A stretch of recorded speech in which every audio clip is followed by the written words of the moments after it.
Romanos, capítulo 1. Paulo, servo de Cristo Jesus, chamado para ser apóstolo, separado para o evangelho de Deus, o qual foi prometido por ele de antemão, por meio de seus profetas nas Escrituras Sagradas, acerca de seu filho, que como homem era descendente de Davi, e que mediante o Espírito de santidade foi declarado Filho de Deus com poder pela sua ressurreição dentre os mortos, Jesus Cristo, nosso Senhor. Por meio dele e por causa do seu nome, recebemos graça e apostolado para chamar dentre todas as nações um povo para a obediência que vem pela fé. E vocês também estão entre os chamados para pertencerem a Jesus Cristo. A todos os que em Roma são amados de Deus e chamados para serem santos, a vocês, graça e paz da parte de Deus, nosso Pai, e do Senhor Jesus Cristo. Antes de tudo, sou grato a meu Deus, mediante Jesus Cristo, por todos vocês, porque em todo o mundo está sendo anunciada a fé que vocês têm. Deus, a quem sirvo de todo o coração, pregando o evangelho de seu Filho, é minha testemunha de como sempre me lembro de vocês em minhas orações, e peço que agora, finalmente, pela vontade de Deus, seja-me aberto o caminho para que eu possa visitá-los. Anseio vê-los, a fim de compartilhar com vocês algum dom espiritual, para fortalecê-los, isto é, para que eu e vocês sejamos mutuamente encorajados pela fé. Quero que vocês saibam, irmãos, que muitas vezes planejei visitá-los, mas fui impedido até agora. Meu propósito é colher algum fruto entre vocês, assim como tenho colhido entre os demais gentios. Sou devedor tanto a gregos como a bárbaros, tanto a sábios como a ignorantes. Por isso estou disposto a pregar o evangelho também a vocês que estão em Roma. Não me envergonho do evangelho, porque é o poder de Deus para a salvação de todo aquele que crê, primeiro do judeu, depois do grego. Porque no evangelho é revelada a justiça de Deus, uma justiça que do princípio ao fim é pela fé, como está escrito: o justo viverá pela fé.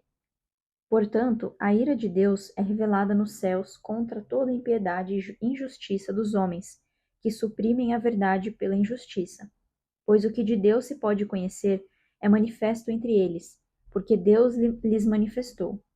Pois desde a criação do mundo, os atributos invisíveis de Deus, seu eterno poder e sua natureza divina, têm sido vistos claramente, sendo compreendidos por meio das coisas criadas, de forma que tais homens são indesculpáveis, porque, tendo conhecido a Deus, não o glorificaram como Deus, nem lhe renderam graças, mas os seus pensamentos tornaram-se fúteis e o coração insensato deles obscureceu-se. Dizendo-se sábios, tornaram-se loucos e trocaram a glória do Deus imortal por imagens feitas segundo a semelhança do homem mortal, bem como de pássaros, quadrúpedes e répteis. Por isso Deus os entregou à impureza sexual, segundo os desejos pecaminosos do seu coração, para a degradação do seu corpo entre si. Trocaram a verdade de Deus pela mentira, e adoraram e serviram a coisas e seres criados, em lugar do Criador, que é bendito para sempre. Amém. Por causa disso, Deus os entregou a paixões vergonhosas. Até suas mulheres trocaram suas relações sexuais naturais por outras, contrárias à natureza. Da mesma forma, os homens também abandonaram as relações naturais com as mulheres e se inflamaram de paixão uns pelos outros. Começaram a cometer atos indecentes, homens com homens, e receberam em si mesmos o castigo merecido pela sua perversão. Além do mais, visto que desprezaram o conhecimento de Deus, ele os entregou a uma disposição mental reprovável para praticarem o que não deviam. Tornaram-se cheios de toda sorte de injustiça, maldade, ganância e depravação. Estão cheios de inveja, homicídio, rivalidades, engano e malícia. São bisbilhoteiros, caluniadores, inimigos de Deus, insolentes, arrogantes e presunçosos. Inventam maneiras de praticar o mal, desobedecem a seus pais, são insensatos, desleais, sem amor pela família, implacáveis. Embora conheçam o justo decreto de Deus, de que as pessoas que praticam tais coisas merecem a morte, não somente continuam a praticá-las, mas também aprovam aqueles que as praticam. Capítulo 2. Portanto, você que julga os outros é indesculpável, pois está condenando a si mesmo naquilo em que julga, visto que você que julga pratica as mesmas coisas. Sabemos que o juízo de Deus contra os que praticam tais coisas é conforme a verdade. Assim, quando você, um simples homem, os julga, mas pratica as mesmas coisas, pensa que escapará do juízo de Deus? Ou será que você despreza as riquezas da sua bondade, tolerância e paciência, não reconhecendo que a bondade de Deus o leva ao arrependimento? Contudo, por causa da sua teimosia e do seu coração obstinado, você está acumulando ira contra si mesmo, para o dia da ira de Deus, quando se revelará o seu justo julgamento. Deus retribuirá a cada um conforme o seu procedimento. Ele dará vida eterna aos que, persistindo em fazer o bem, buscam glória, honra e imortalidade. Mas haverá ira e indignação para os que são egoístas, que rejeitam a verdade e seguem a injustiça. Haverá tribulação e angústia para todo ser humano que pratica o mal, primeiro para o judeu, depois para o grego, mas glória, honra e paz para todo o que pratica o bem, primeiro para o judeu, depois para o grego. Pois em Deus não há parcialidade. Todo aquele que pecar sem a lei também perecerá. E todo aquele que pecar sob a lei, pela lei será julgado. Porque não são os que ouvem a lei que são justos aos olhos de Deus, mas os que obedecem à lei, estes são declarados justos. De fato, quando os gentios que não têm a lei praticam naturalmente o que ela ordena, tornam-se lei para si mesmos, embora não possuam a lei, pois mostram que as exigências da lei estão gravadas em seu coração. Disso dão testemunho também a sua consciência e os pensamentos deles, ora acusando-os, ora defendendo-os. Isso tudo se verá no dia em que Deus julgar os segredos dos homens, mediante Jesus Cristo, conforme o declara o meu Evangelho. Ora, você leva o nome de judeu, apoia-se na lei e orgulha-se de Deus. Você conhece a vontade de Deus e aprova o que é superior, porque é instruído pela lei. Você está convencido de que é guia de cegos, luz para os que estão em trevas, instrutor de insensatos, mestre de crianças, porque tem na lei a expressão do conhecimento e da verdade. E então, você que ensina os outros, não ensina a si mesmo? Você que prega contra o furto, furta? Você que diz que não se deve adulterar, adultera? Você que detesta ídolos, rouba-lhes os templos? Você que se orgulha da lei, desonra a Deus desobedecendo a lei? Pois, como está escrito, o nome de Deus é blasfemado entre os gentios por causa de vocês. A circuncisão tem valor se você obedece à lei, mas se você desobedece à lei, a sua circuncisão já se tornou incircuncisão. Se aqueles que não são circuncidados obedecem aos preceitos da lei, não serão eles considerados circuncidados?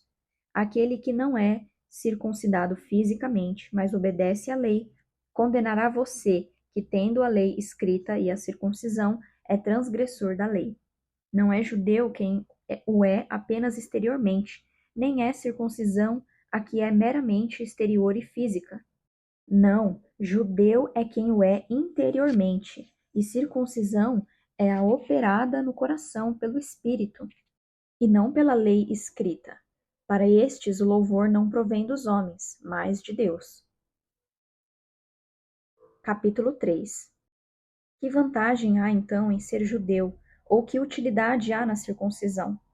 Muita, em todos os sentidos, principalmente porque os judeus foram confiadas as palavras de Deus. O que importa se algum deles foram infiéis? A sua infidelidade anulará a fidelidade de Deus? De maneira nenhuma. Seja Deus verdadeiro e todo homem mentiroso. Como está escrito: para que sejas justificado nas tuas palavras e prevaleças quando fores julgado. Mas se a nossa injustiça ressalta de maneira ainda mais clara a justiça de Deus, o que diremos? Que Deus é injusto por aplicar a sua ira? Estou usando um argumento humano. Claro que não. Se fosse assim, como Deus iria julgar o mundo? Alguém pode alegar ainda: se a minha mentira ressalta a veracidade de Deus, aumentando assim a sua glória, por que sou condenado como pecador? Por que não dizer como alguns caluniosamente afirmam que dizemos: façamos o mal para que nos venha o bem? A condenação dos tais é merecida. O que concluiremos então? Estamos em posição de vantagem? Não. Já demonstramos que tanto os judeus quanto os gentios estão debaixo do pecado. Como está escrito: Não há nenhum justo, nenhum sequer. Não há ninguém que entenda, ninguém que busque a Deus. Todos se desviaram, tornaram-se juntamente inúteis. Não há ninguém que faça o bem. Não há nenhum sequer. Suas gargantas são um túmulo aberto. Com suas línguas enganam. Veneno de serpentes está em seus lábios. Suas bocas estão cheias de maldição e amargura. Seus pés são ágeis para derramar sangue. Ruína e desgraça marcam os seus caminhos, e não conhecem o caminho da paz. Aos seus olhos é inútil temer a Deus. Sabemos que tudo o que a lei diz, o diz àqueles que estão debaixo dela, para que toda boca se cale e todo o mundo esteja sob o juízo de Deus. Portanto, ninguém será declarado justo diante dele, baseando-se na obediência à lei, pois é mediante a lei que nos tornamos plenamente conscientes do pecado. Mas agora se manifestou uma justiça que provém de Deus, independente da lei, da qual testemunham a lei e os profetas, justiça de Deus mediante a fé em Jesus Cristo para todos os que creem. Não há distinção, pois todos pecaram e estão destituídos da glória de Deus, sendo justificados gratuitamente por sua graça, por meio da redenção que há em Jesus Cristo. Deus o ofereceu como sacrifício para propiciação mediante a fé, pelo seu sangue, demonstrando a sua justiça. Em sua tolerância, havia deixado impunes os pecados anteriormente cometidos, mas no presente demonstrou a sua justiça, a fim de ser justo e justificador daqueles que têm fé em Jesus. Onde está então o motivo de vanglória? É excluído. Baseado em que princípio? No da obediência à lei? Não, mas no princípio da fé, pois sustentamos que o homem é justificado pela fé, independente da obediência à lei. Deus é Deus apenas dos judeus? Ele não é também o Deus dos gentios? Sim, dos gentios também, visto que existe um só Deus, que pela fé justificará os circuncisos e os incircuncisos. Anulamos então a lei pela fé? De maneira nenhuma. Ao contrário, confirmamos a lei. Capítulo 4. Portanto, que diremos do nosso antepassado Abraão? Se de fato Abraão foi justificado pelas obras, ele tem do que se gloriar, mas não diante de Deus. O que diz as Escrituras? Abraão creu em Deus e isso lhe foi creditado como justiça. Ora, o salário do homem que trabalha não é considerado como favor, mas como dívida. Todavia, aquele que não trabalha, mas confia em Deus, que justifica o ímpio, sua fé lhe é acreditada como justiça. Davi diz a mesma coisa, quando fala da felicidade do homem a quem Deus credita justiça, independente de obras. Como são felizes aqueles que têm suas transgressões perdoadas, cujos pecados são apagados. Como é feliz aquele a quem o Senhor não atribui culpa. Destina-se esta felicidade apenas aos circuncisos ou também aos incircuncisos? Já dissemos que no caso de Abraão, a fé lhe foi creditada como justiça. Sob quais circunstâncias? Antes ou depois de ter sido circuncidado? Não foi depois, mas antes. Assim ele recebeu a circuncisão como sinal, como selo da justiça que ele tinha pela fé, quando ainda não fora circuncidado. Portanto, ele é o pai de todos os que creem, sem terem sido circuncidados, a fim de que a justiça fosse creditada também a eles. E é igualmente o pai dos circuncisos que não somente são circuncisos, mas também andam nos passos da fé que teve nosso pai Abraão antes de passar pela circuncisão. Não foi mediante a lei que Abraão e sua descendência receberam a promessa de que ele seria herdeiro do mundo, mas mediante a justiça que vem da fé. Pois se os que vivem pela lei são herdeiros, a fé não tem valor e a promessa é inútil, porque a lei produz a ira. E onde não há lei, não há transgressão. Portanto, a promessa vem pela fé, para que seja de acordo com a graça e seja assim garantida a toda a descendência de Abraão, não apenas aos que estão sob o regime da lei, mas também aos que têm a fé que Abraão teve. Ele é o pai de todos nós. Como está escrito: Eu o constituí pai de muitas nações. Ele é nosso pai aos olhos de Deus, em quem creu o Deus que dá vida aos mortos e chama à existência coisas que não existem, como se existissem. Abraão, contra toda esperança, em esperança creu, tornando-se assim pai de muitas nações, como foi dito a seu respeito, assim será a sua descendência. Sem se enfraquecer na fé, reconheceu que o seu corpo já estava sem vitalidade, pois já contava cerca de 100 anos de idade, e que também o ventre de Sara já estava sem vigor. Mesmo assim, não duvidou, nem foi incrédulo em relação à promessa de Deus, mas foi fortalecido em sua fé e deu glória a Deus, estando plenamente convencido de que ele era poderoso para cumprir o que havia prometido. Em consequência, isso lhe foi creditado como justiça. As palavras "lhe foi creditado" não foram escritas apenas para ele, mas também para nós, a quem Deus creditará justiça, a nós que cremos nele, que ressuscitou dos mortos a Jesus, nosso Senhor. Ele foi entregue à morte por nossos pecados e ressuscitado para nossa justificação. Capítulo 5. Tendo sido, pois, justificados pela fé, temos paz com Deus, por nosso Senhor Jesus Cristo, por meio de quem obtivemos acesso pela fé a essa graça, na qual agora estamos firmes. E nos gloriamos na esperança da glória de Deus. Não só isso, mas também nos gloriamos nas tribulações, porque sabemos que a tribulação produz perseverança. A perseverança, um caráter aprovado, e o caráter aprovado, esperança. E a esperança não nos decepciona, porque Deus derramou o seu amor em nossos corações, por meio do Espírito Santo que ele nos concedeu. De fato, no devido tempo, quando ainda éramos fracos, Cristo morreu pelos ímpios. Dificilmente haverá alguém que morra por um justo, embora pelo homem bom talvez alguém tenha coragem de morrer. Mas Deus demonstra seu amor por nós. Cristo morreu em nosso favor, quando ainda éramos pecadores. Como agora fomos justificados por seu sangue, muito mais ainda por meio dele seremos salvos da ira de Deus. Se quando éramos inimigos de Deus fomos reconciliados com ele mediante a morte de seu filho, quanto mais agora, tendo sido reconciliados, seremos salvos por sua vida. Não apenas isso, mas também nos gloriamos em Deus, por meio de nosso Senhor Jesus Cristo, mediante quem recebemos agora a reconciliação. Portanto, da mesma forma como o pecado entrou no mundo por um homem, e pelo pecado a morte, assim também a morte veio a todos os homens, porque todos pecaram. Pois antes de ser dada a lei, o pecado já estava no mundo, mas o pecado não é levado em conta quando não existe lei. Todavia, a morte reinou desde o tempo de Adão até o de Moisés, mesmo sobre aqueles que não cometeram pecado semelhante à transgressão de Adão, o qual era um tipo daquele que haveria de vir.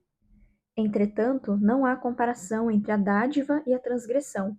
De fato, muitos morreram por causa da transgressão de um só homem, mas a graça de Deus, isto é, a dádiva pela graça de um só, Jesus Cristo, transbordou ainda mais para muitos. Não se pode comparar a dádiva de Deus com a consequência do pecado de um só homem. Por um pecado veio o julgamento que trouxe condenação, mas a dádiva decorreu de muitas transgressões e trouxe justificação.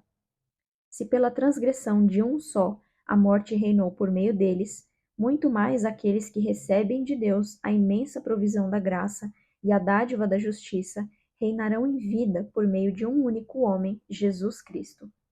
Consequentemente, assim como uma só transgressão resultou na condenação de todos os homens, assim também um só ato de justiça resultou na justificação que traz vida a todos os homens. Logo, assim como por meio da desobediência de um só homem, muitos foram feitos pecadores, assim também por meio da obediência de um único homem, muitos serão feitos justos. A lei foi introduzida para que a transgressão fosse ressaltada, mas onde aumentou o pecado, transbordou a graça, a fim de que, assim como o pecado reinou na morte, também a graça reine pela justiça para conceder vida eterna, mediante Jesus Cristo, nosso Senhor. Capítulo 6. Que diremos então? Continuaremos pecando para que a graça aumente? De maneira nenhuma. Nós, os que morremos para o pecado, como podemos continuar vivendo nele? Ou vocês não sabem que todos nós que fomos batizados em Cristo Jesus, fomos batizados em sua morte? Portanto, fomos sepultados com ele na morte por meio do batismo, a fim de que, assim como Cristo foi ressuscitado dos mortos mediante a glória do Pai, também nós vivamos uma vida nova. Se dessa forma fomos unidos a ele na semelhança da sua morte, certamente o seremos também na semelhança da sua ressurreição. Pois sabemos que o nosso velho homem foi crucificado com ele, para que o corpo do pecado seja destruído, e não mais sejamos escravos do pecado, pois quem morreu foi justificado do pecado. Ora, se morremos com Cristo, cremos também que com ele viveremos. Pois sabemos que, tendo sido ressuscitado dos mortos, Cristo não pode morrer outra vez. A morte não tem mais domínio sobre ele. Porque, morrendo, ele morreu para o pecado uma vez por todas, mas vivendo, vive para Deus. Da mesma forma, considerem-se mortos para o pecado, mas vivos para Deus em Cristo Jesus. Portanto, não permitam que o pecado continue dominando os seus corpos mortais, fazendo que vocês obedeçam aos seus desejos. Não ofereçam os membros do corpo de vocês ao pecado, como instrumentos de injustiça. Antes, ofereçam-se a Deus como quem voltou da morte para a vida, e ofereçam os membros do corpo de vocês a Ele, como instrumentos de justiça. Pois o pecado não os dominará, porque vocês não estão debaixo da lei, mas debaixo da graça. E então, vamos pecar porque não estamos debaixo da lei, mas debaixo da graça? De maneira nenhuma. Não sabem que quando vocês se oferecem a alguém para lhe obedecer como escravos, tornam-se escravos daquele a quem obedecem? Escravos do pecado, que leva à morte, ou da obediência, que leva à justiça? Mas graças a Deus, porque, embora vocês tenham sido escravos do pecado, passaram a obedecer de coração a forma de ensino que lhes foi transmitida. Vocês foram libertados do pecado e tornaram-se escravos da justiça. Falo isso em termos humanos, por causa das suas limitações humanas. Assim como vocês ofereceram os membros do seu corpo em escravidão à impureza e à maldade que leva à maldade, ofereçam-nos agora em escravidão à justiça, que leva à santidade. Quando vocês eram escravos do pecado, estavam livres da justiça. Que fruto colheram então das coisas das quais vocês agora se envergonham? O fim delas é a morte. Mas agora que vocês foram libertados do pecado e se tornaram escravos de Deus, o fruto que colhem levam à santidade, e o seu fim é a vida eterna. Pois o salário do pecado é a morte, mas o dom gratuito de Deus é a vida eterna em Cristo Jesus, nosso Senhor. Capítulo 7. Meus irmãos, falo a vocês como as pessoas que conhecem a lei. Acaso vocês não sabem que a lei tem autoridade sobre alguém apenas enquanto ele vive? Por exemplo, pela lei, a mulher casada está ligada a seu marido, enquanto ele estiver vivo. Mas se o marido morrer, ela estará livre da lei do casamento. Por isso, se ela se casar com outro homem enquanto seu marido ainda estiver vivo, será considerada adúltera. Mas se o marido morrer, ela estará livre daquela lei, e mesmo que venha a se casar com outro homem, não será adúltera. Assim, meus irmãos, vocês também morreram para a lei por meio do corpo de Cristo, para pertencerem a outro, aquele que ressuscitou dos mortos, a fim de que venhamos a dar fruto para Deus. Pois quando éramos controlados pela carne, as paixões pecaminosas despertadas pela lei atuavam em nosso corpo, de forma que dávamos fruto para a morte. Mas agora, morrendo para aquilo que antes nos prendia, fomos libertados da lei, para que sirvamos conforme o novo modo do Espírito, e não segundo a velha forma da lei escrita. Que diremos então? A lei é pecado? De maneira nenhuma. De fato, eu não saberia o que é pecado a não ser por meio da lei, pois na realidade eu não saberia o que é a cobiça se a lei não dissesse: não cobiçarás. Mas o pecado, aproveitando a oportunidade dada pelo mandamento, produziu em mim todo tipo de desejo cobiçoso. Pois sem a lei, o pecado está morto. Antes eu vivia sem a lei, mas quando o mandamento veio, o pecado reviveu e eu morri. Descobri que o próprio mandamento, destinado a produzir vida, na verdade produziu morte. Pois o pecado, aproveitando a oportunidade dada pelo mandamento, enganou-me e por meio do mandamento me matou. De fato, a lei é santa, e o mandamento é santo, justo e bom. E então o que é bom se tornou em morte para mim? De maneira nenhuma. Mas para que o pecado se mostrasse como pecado, ele produziu morte em mim por meio do que era bom, de modo que por meio do mandamento ele se mostrasse extremamente pecaminoso. Sabemos que a lei é espiritual. Eu, contudo, não o sou, pois fui vendido como escravo ao pecado. Não entendo o que faço, pois não faço o que desejo, mas o que odeio.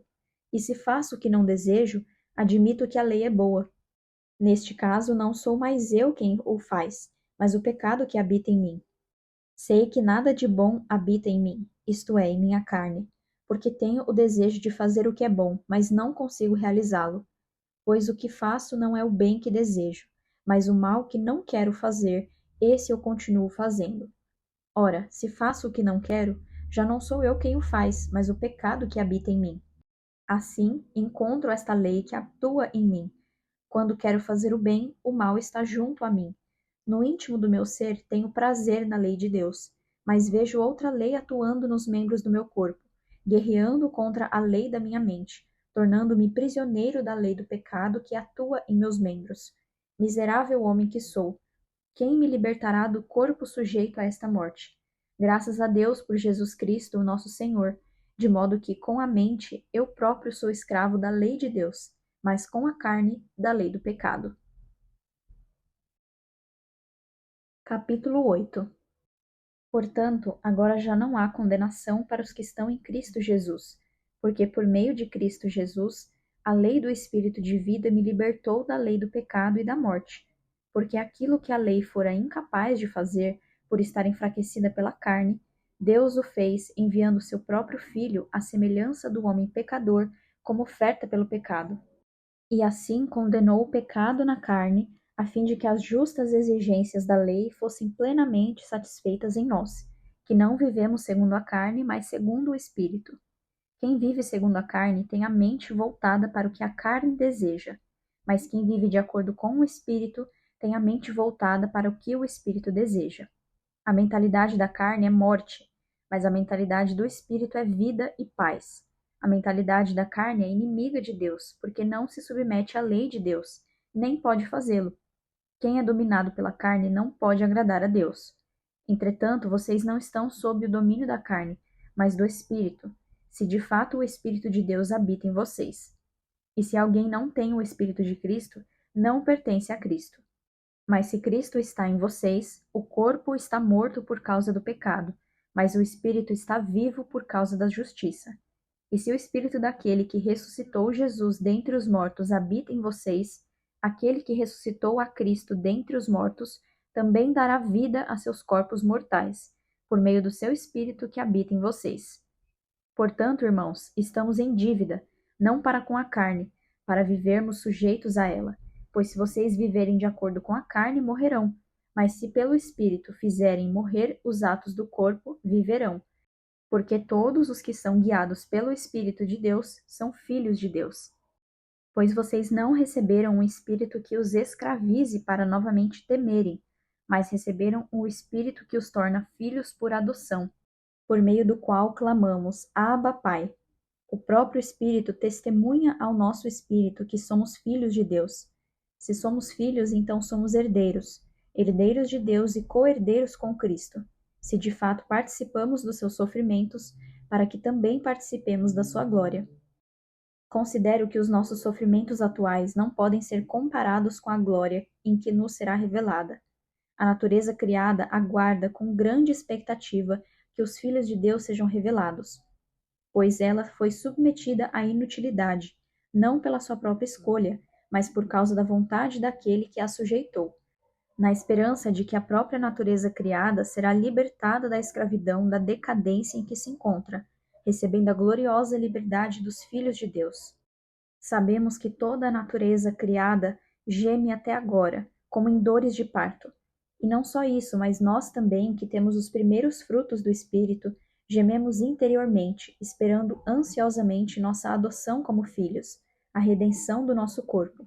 Pois nessa esperança fomos salvos. Mas esperança que se vê não é esperança. Quem espera por aquilo que está vendo? Mas se esperamos o que ainda não vemos, aguardamo-lo pacientemente. Da mesma forma, o Espírito nos ajuda em nossa fraqueza, pois não sabemos como orar, mas o próprio Espírito intercede por nós com gemidos inexprimíveis. E aquele que sonda os corações conhece a intenção do Espírito, porque o Espírito intercede pelos santos de acordo com a vontade de Deus. Sabemos que Deus age em todas as coisas para o bem daqueles que o amam, dos que foram chamados de acordo com o seu propósito. Pois aqueles que de antemão conheceu, também os predestinou para serem conformes à imagem do seu Filho, a fim de que ele seja o primogênito entre muitos irmãos. E aos que predestinou, também chamou; aos que chamou, também justificou; aos que justificou, também glorificou. Que diremos, pois, diante dessas coisas? Se Deus é por nós, quem será contra nós? Aquele que não poupou seu próprio Filho, mas o entregou por todos nós, como não nos dará juntamente com ele e de graça todas as coisas? Quem fará alguma acusação contra os escolhidos de Deus? É Deus quem os justifica. Quem os condenará? Foi Cristo Jesus que morreu, e mais, que ressuscitou e está à direita de Deus, e também intercede por nós. Quem nos separará do amor de Cristo? Será tribulação, ou angústia, ou perseguição, ou fome, ou nudez, ou perigo, ou espada? Como está escrito: por amor de ti enfrentamos a morte todos os dias. Somos considerados como ovelhas destinadas ao matadouro. Mas em todas essas coisas somos mais que vencedores, por meio daquele que nos amou. Pois estou convencido de que nem morte, nem vida, nem anjos, nem demônios, nem o presente, nem o futuro, nem quaisquer poderes, nem altura, nem profundidade, nem qualquer outra coisa na criação será capaz de nos separar do amor de Deus que está em Cristo Jesus, nosso Senhor.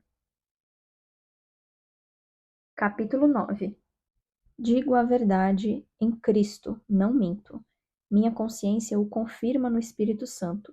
Tenho grande tristeza e constante angústia em meu coração, pois eu até desejaria ser amaldiçoado e separado de Cristo por amor de meus irmãos, os de minha raça, o povo de Israel.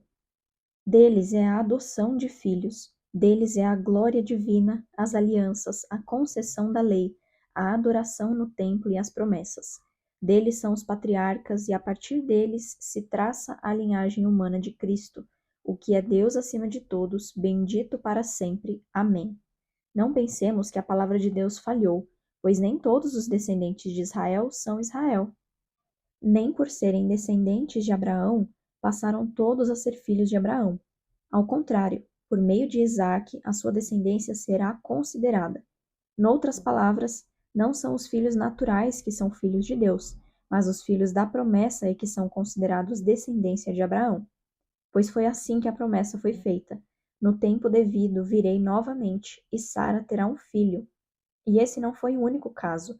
Também os filhos de Rebeca tiveram um mesmo pai, nosso pai Isaque. Todavia, antes que os gêmeos nascessem ou fizessem qualquer coisa boa ou má, a fim de que o propósito de Deus, conforme a eleição, permanecesse, não por obras, mas por aquele que chama, foi dito a ela: o mais velho servirá ao mais novo. Como está escrito: amei Jacó, mas rejeitei Esaú. E então, que diremos? Acaso Deus é injusto? De maneira nenhuma, pois ele diz a Moisés: terei misericórdia de quem eu quiser ter misericórdia, e terei compaixão de quem eu quiser ter compaixão. Portanto, isso não depende do desejo ou do esforço humano, mas da misericórdia de Deus. Pois a Escritura diz ao Faraó: eu o levantei exatamente com este propósito, mostrar em você o meu poder, e para que o meu nome seja proclamado em toda a terra. Portanto, Deus tem misericórdia de quem Ele quer, e endurece a quem Ele quer. Mas algum de vocês me dirá: então por que Deus ainda nos culpa? Pois quem resiste à sua vontade? Mas quem é você, ó homem, para questionar a Deus? Acaso aquilo que é formado pode dizer ao que o formou: por que me fizeste assim? O oleiro não tem direito de fazer do mesmo barro um vaso para fins nobres e outro para uso desonroso? E se Deus, querendo mostrar a sua ira e tornar conhecido seu poder, suportou com grande paciência os vasos de sua ira preparados para a destruição? Que dizer se ele fez isto para tornar conhecidas as riquezas de sua glória aos vasos de sua misericórdia, que preparou de antemão para a glória, ou seja, a nós, a quem também chamou, não apenas dentre os judeus, mas também dentre os gentios? Como ele diz em Oséias: chamarei meu povo a quem não é meu povo, e chamarei minha amada a quem não é minha amada. E acontecerá que no mesmo lugar em que se lhes declarou: vocês não são meu povo, Eles serão chamados filhos do Deus vivo. Isaías exclama com relação a Israel: embora o número dos israelitas seja como a areia do mar, apenas o remanescente será salvo, pois o Senhor executará na terra a sua sentença, rápida e definitivamente.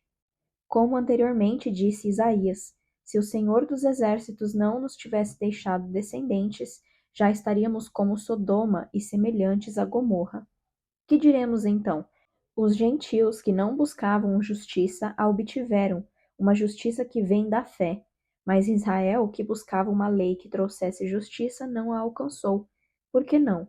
Porque não a buscava pela fé, mas como se fosse por obras. Eles tropeçaram na pedra de tropeço, como está escrito: eis que ponho em Sião uma pedra de tropeço e uma rocha que faz cair, e aquele que nela confia jamais será envergonhado. Capítulo 10. Irmãos, o desejo do meu coração e a minha oração a Deus pelos israelitas é que eles sejam salvos. Posso testemunhar que eles têm zelo por Deus, mas o seu zelo não se baseia no conhecimento. Porquanto, ignorando a justiça que vem de Deus e procurando estabelecer a sua própria, não se submeteram à justiça de Deus. Porque o fim da lei é Cristo, para a justificação de todo o que crê. Moisés descreve dessa forma a justiça que vem da lei. O homem que fizer estas coisas viverá por meio delas. Mas a justiça que vem da fé diz: não diga em seu coração: quem subirá aos céus? Isto é, para fazer Cristo descer. Ou quem descerá ao abismo? Isto é, para fazer Cristo subir dentre os mortos. Mas o que ela diz? A palavra está perto de você, está em sua boca e em seu coração. Isto é, a palavra da fé que estamos proclamando. Se você confessar com a sua boca que Jesus é o Senhor e crer em seu coração que Deus o ressuscitou dentre os mortos, será salvo.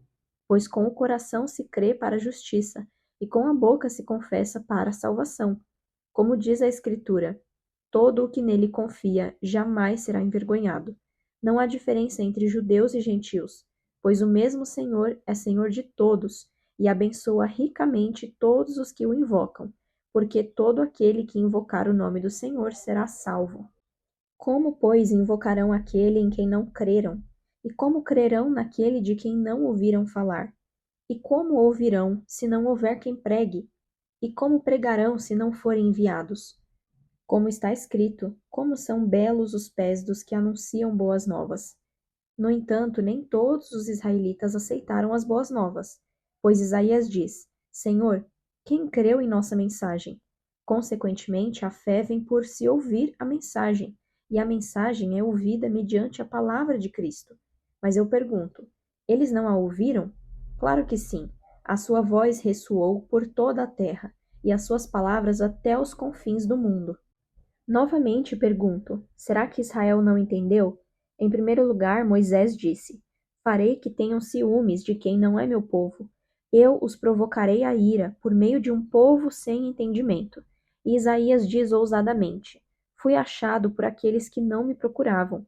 Revelei-me àqueles que não perguntavam por mim. Mas a respeito de Israel ele diz: o tempo todo estendi as mãos a um povo desobediente e rebelde. Capítulo 11. Pergunto, pois, acaso Deus rejeitou o seu povo? De maneira nenhuma. Eu mesmo sou israelita, descendente de Abraão, da tribo de Benjamim. Deus não rejeitou o seu povo, o qual de antemão conheceu. Ou vocês não sabem como Elias clamou a Deus contra Israel, conforme diz a Escritura: Senhor, mataram os teus profetas e derrubaram os teus altares. Sou o único que sobrou, e agora estão procurando me matar. E qual foi a resposta divina? Reservei para mim 7.000 homens que não dobraram os joelhos diante de Baal. Assim, hoje também há um remanescente escolhido pela graça. E se é pela graça, já não é mais pelas obras. Se fosse, a graça já não seria graça. Que dizer então? Israel não conseguiu aquilo que tanto buscava, mas os eleitos o obtiveram. Os demais foram endurecidos, como está escrito. Deus lhes deu um espírito de atordoamento, olhos para não ver e ouvidos para não ouvir, até o dia de hoje. E Davi diz: que a mesa deles se transforme em laço e armadilha, pedra de tropeço e retribuição para eles.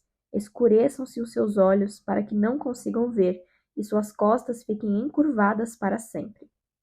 Novamente pergunto: acaso tropeçaram para que ficassem caídos? De maneira nenhuma. Ao contrário, por causa da transgressão deles, veio salvação para os gentios, para provocar ciúme em Israel. Mas se a transgressão deles significa riqueza para o mundo, e o seu fracasso riqueza para os gentios, quanto mais significará a sua plenitude? Estou falando a vocês, gentios.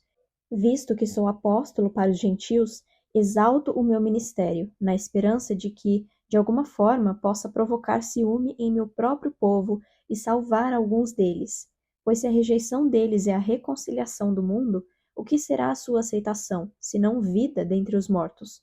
Se é santa a parte da massa que é oferecida como primeiros frutos, toda a massa também o é. Se a raiz é santa, os ramos também o serão. Se alguns ramos foram cortados, e você, sendo oliveira brava, foi enxertado entre os outros, e agora participa da seiva que vem da raiz da oliveira cultivada, não se glorie contra esses ramos. Se o fizer, saiba que não é você quem sustenta a raiz, mas a raiz a você. Então você dirá: os ramos foram cortados para que eu fosse enxertado. Está certo, eles, porém, foram cortados devido à incredulidade, e você permanece pela fé. Não se orgulhe, mas tema, pois se Deus não poupou os ramos naturais, também não poupará você. Portanto, considere a bondade e a severidade de Deus.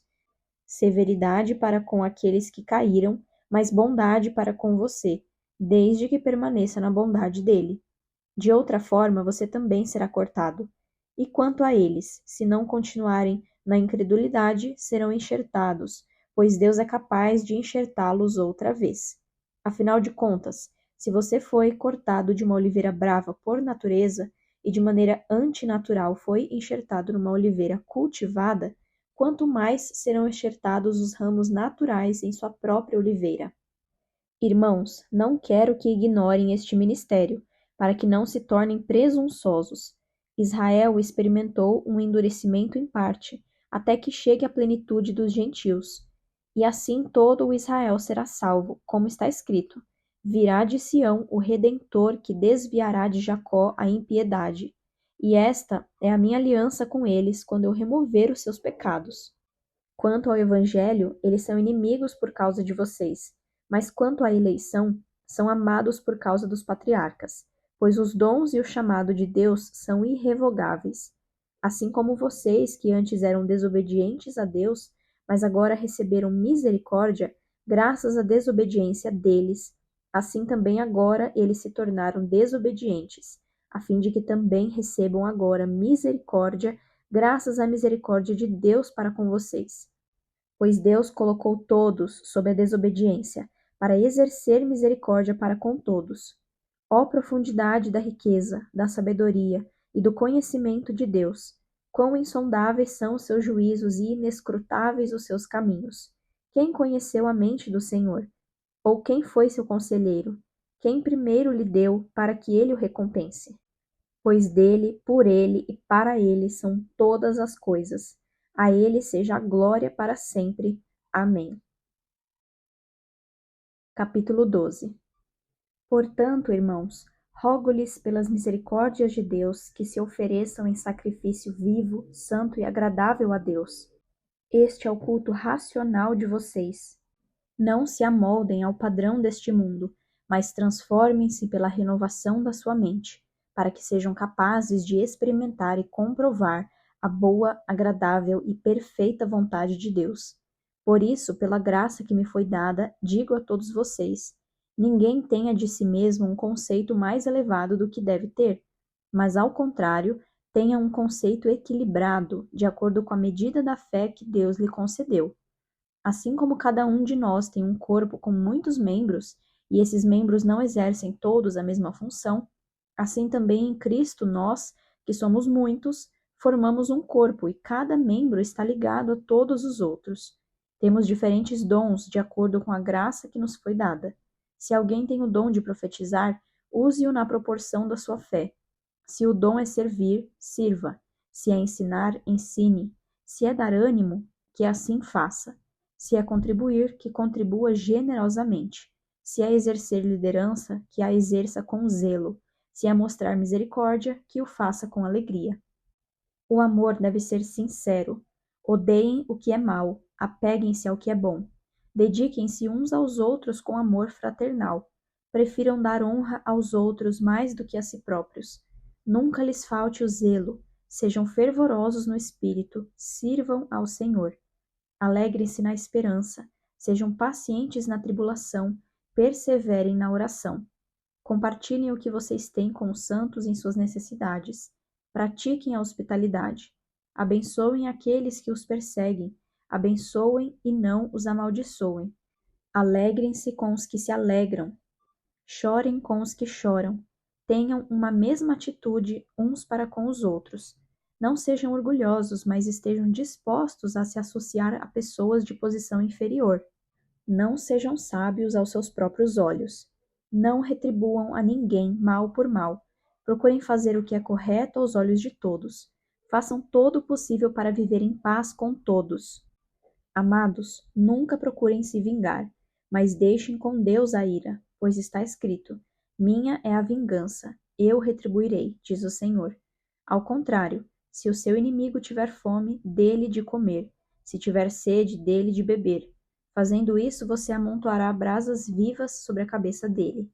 Não se deixem vencer pelo mal, mas vençam o mal com o bem. Capítulo 13. Todos devem sujeitar-se às autoridades governamentais, pois não há autoridade que não venha de Deus. As autoridades que existem foram por ele estabelecidas.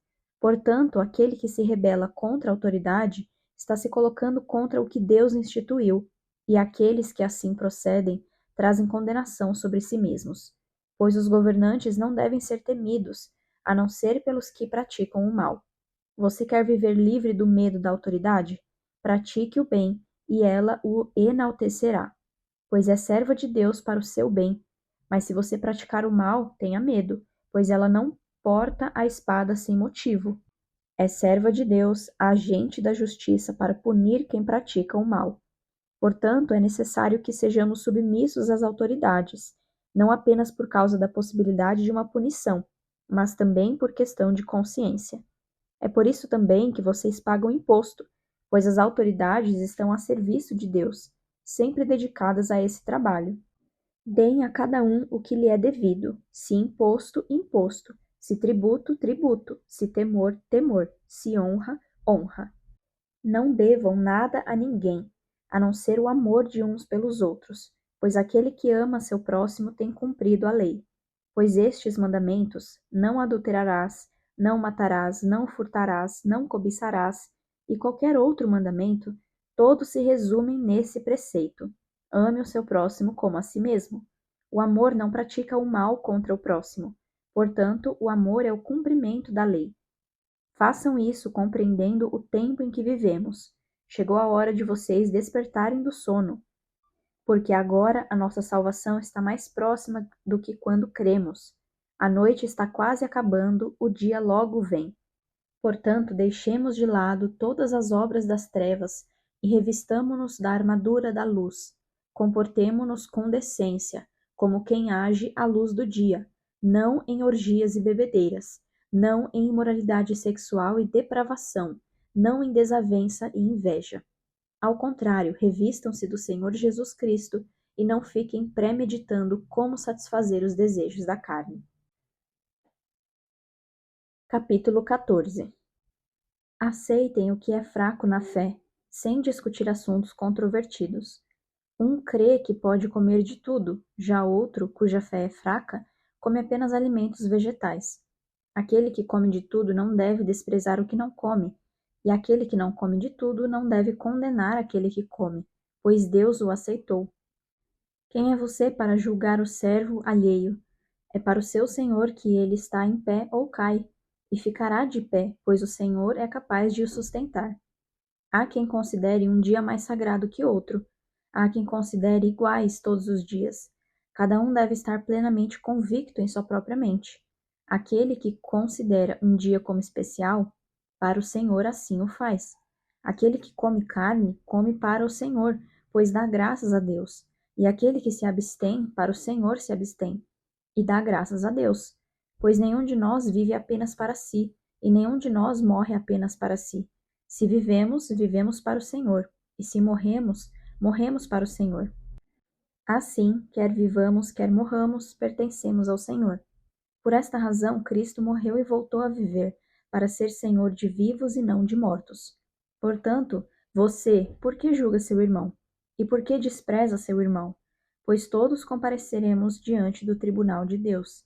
Porque está escrito: Por mim mesmo jurei, diz o Senhor, diante de mim todo joelho se dobrará e toda língua confessará que sou Deus. Assim, cada um de nós prestará contas de si mesmo a Deus. Portanto, deixemos de julgar uns aos outros. Em vez disso, façamos o propósito de não colocar pedra de tropeço ou obstáculo no caminho do irmão. Como alguém que está no Senhor Jesus, tenho plena convicção de que nenhum alimento é por si mesmo impuro, a não ser para quem assim o considere. Para ele é impuro. Se o seu irmão se entristece devido ao que você come, você já não está agindo por amor. Por causa da sua comida, não destrua seu irmão, por quem Cristo morreu. Aquilo que é bom para vocês não se torne objeto de maledicência, pois o reino de Deus não é comida nem bebida, mas justiça, paz e alegria no Espírito Santo. Aquele que assim serve a Cristo é agradável a Deus e aprovado pelos homens. Por isso, esforcemo-nos em promover tudo quanto conduz à paz e à edificação mútua. Não destrua a obra de Deus por causa da comida. Todo alimento é puro, mas é errado comer qualquer coisa que faça os outros tropeçarem. É melhor não comer carne nem beber vinho, nem fazer qualquer outra coisa que leve seu irmão a cair. Assim, seja qual for o seu modo de crer a respeito dessas coisas, que isso permaneça entre você e Deus. Feliz é o homem que não se condena naquilo que aprova, mas aquele que tem dúvida é condenado se comer, porque não come com fé, e tudo que não provém da fé é pecado. Capítulo 15. Nós que somos fortes devemos suportar as fraquezas dos fracos, e não agradar a nós mesmos. Cada um de nós deve agradar ao seu próximo para o bem dele, a fim de edificá-lo. Pois também Cristo não agradou a si próprio, mas como está escrito: os insultos daqueles que te insultam caíram sobre mim. Pois tudo o que foi escrito no passado foi escrito para nos ensinar, de forma que, por meio da perseverança e do bom ânimo procedentes das Escrituras, mantenhamos a nossa esperança. O Deus que concede perseverança e ânimo, dê-lhes um espírito de unidade, segundo Cristo Jesus, para que com um só coração e uma só voz vocês glorifiquem a Deus e Pai de nosso Senhor Jesus Cristo. Portanto, aceitem-se uns aos outros, da mesma forma que Cristo os aceitou, a fim de que vocês glorifiquem a Deus. Pois eu lhes digo que Cristo se tornou servo dos que são da circuncisão, por amor à verdade de Deus, para confirmar as promessas feitas aos patriarcas, a fim de que os gentios glorifiquem a Deus por sua misericórdia, como está escrito: Por isso eu te louvarei entre os gentios, cantarei louvores ao teu nome. E também diz: Cantem de alegria, ó gentios, com o povo dele. E mais: Louvem o Senhor, todos vocês, gentios, cantem louvores a ele, todos os povos. E Isaías também diz: Brotará a raiz de Jessé, aquele que se levantará para reinar sobre os gentios. Estes colocarão nele a sua esperança.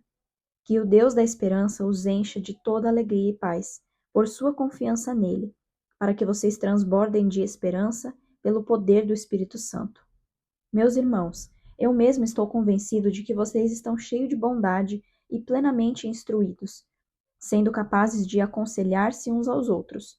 A respeito de alguns assuntos, eu lhes escrevi com toda a franqueza, principalmente para fazê-los lembrar-se novamente deles, por causa da graça que Deus me deu de ser um ministro de Cristo Jesus para os gentios, com o dever sacerdotal de proclamar o Evangelho de Deus, para que os gentios se tornem uma oferta aceitável a Deus, santificados pelo Espírito Santo. Portanto, eu me glorio em Cristo Jesus, em meu serviço a Deus. Não me atrevo a falar de nada, exceto daquilo que Cristo realizou por meu intermédio em palavra e em ação, a fim de levar os gentios a obedecerem a Deus, pelo poder de sinais e maravilhas e por meio do poder do Espírito de Deus. Assim, desde Jerusalém e arredores até o Ilírico, proclamei plenamente o Evangelho de Cristo. Sempre fiz questão de pregar o Evangelho onde Cristo ainda não era conhecido, de forma que não estivesse edificando sobre alicerce de outro. Mas também, como está escrito, hão de vê-lo aqueles que não tinham ouvido falar dele, e o entenderão aqueles que não o haviam escutado. É por isso que muitas vezes fui impedido de chegar até vocês. Mas agora, não havendo nestas regiões nenhum lugar em que precise trabalhar, e visto que há muitos anos anseio vê-los, planejo fazê-lo quando for à Espanha. Espero visitá-los de passagem e dar-lhes a oportunidade de me ajudarem em minha viagem para lá, depois de ter desfrutado um pouco da companhia de vocês. Agora, porém, estou de partida para Jerusalém, a serviço dos santos. Pois a Macedônia e a Acaia tiveram a alegria de contribuir para os pobres dentre os santos de Jerusalém. Tiveram prazer nisso e, de fato, são devedores aos santos de Jerusalém. Pois se os gentios participaram das bênçãos espirituais dos judeus, devem também servir aos judeus com seus bens materiais. Assim, depois de completar essa tarefa e de ter certeza de que eles receberam esse fruto, irei à Espanha e visitarei vocês de passagem. Sei que, quando for visitá-los, irei na plenitude da bênção de Cristo. Recomendo-lhes, irmãos, por nosso Senhor Jesus Cristo e pelo amor do Espírito, que se unam a mim em minha luta, orando a Deus em meu favor. Orem para que eu esteja livre dos descrentes da Judéia e que o meu serviço em Jerusalém seja aceitável aos santos, de forma que, pela vontade de Deus, eu os visite com alegria e, juntamente com vocês, desfrute de um período de refrigério. O Deus da paz seja com todos vocês. Amém. Capítulo 16. Recomendo-lhes nossa irmã Fibe, serva da igreja em Cencreia.